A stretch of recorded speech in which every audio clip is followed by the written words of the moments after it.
Number 28 in the Indicator series is Birdy. Now this was one that I thought I knew a little bit about. I really didn't. I had my movies completely mixed up.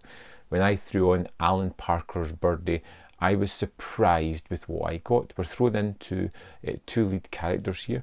We have Mathew Modine, who plays Birdy, and we have Nicolas Cage, who plays Alphonse. And these two young guys have been at the war, they've come back, and they're both severely damaged in one way or another. Alphonse is disfigured, he's had been in an explosion, he's wrapped in bandages most of the movie, and we never see the ramifications of his physical damage. And then on the other side we have Birdy, who is retreated into his own persona and now believes himself to be a bird. He's in a mental hospital, believing himself to be a bird, not talking to anybody, and just completely incapacitated within this mental asylum. And the crux of the story is they've brought Alphonse out of the hospital to try and reconnect with his friend, to get him to open up before they have to ship him away forever and just kind of lock him up and forget all about him. And this tale is told in backstories as we get to see these characters meeting, as we get to see them evolve through their teenage years, ultimately going off to war, and it is absolutely brilliant. I was hooked almost instantaneously.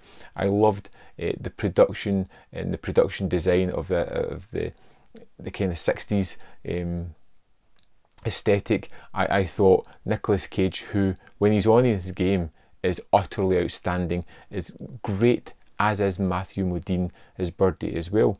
And the two different characters are wonderfully mismatched, but great together. You've got Alphonse, who really likes the ladies, who likes it all about his personal appearance, who likes to be outgoing and fun. And then we've got Birdy, who's more within himself, who has this strange fascination with birds, who can't really see real world for what it is, because he's kind of shying away from real world problems, from social interaction, and going to something that feels more comfortable and safe in the form of birds.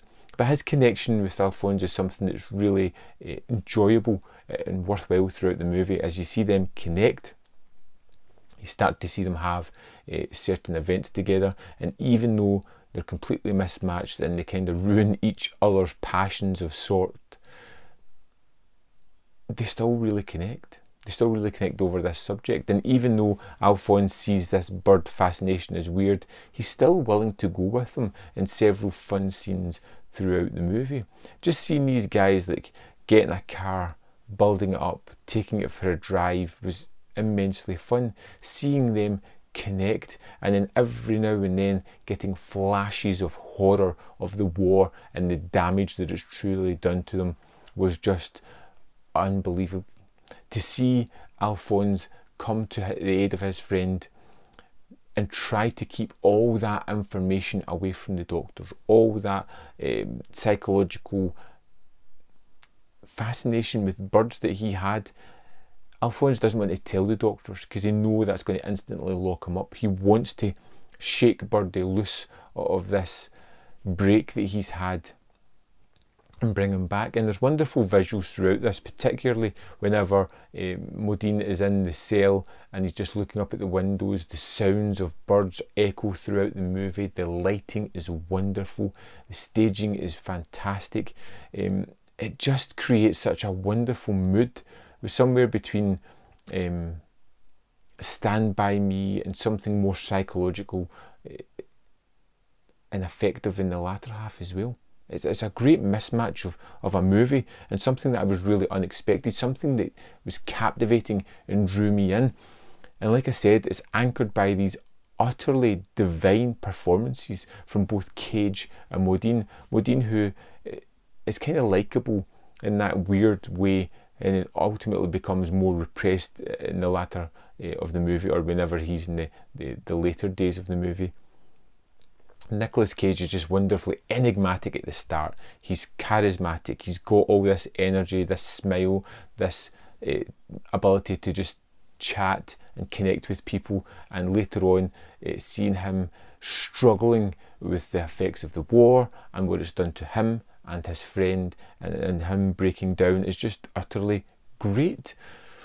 This was a movie that totally won me over with the story. It sounds kind of silly, but was captivating. It was something that I was engaged in. I wanted both the characters to break free of this trauma that they were holding on to.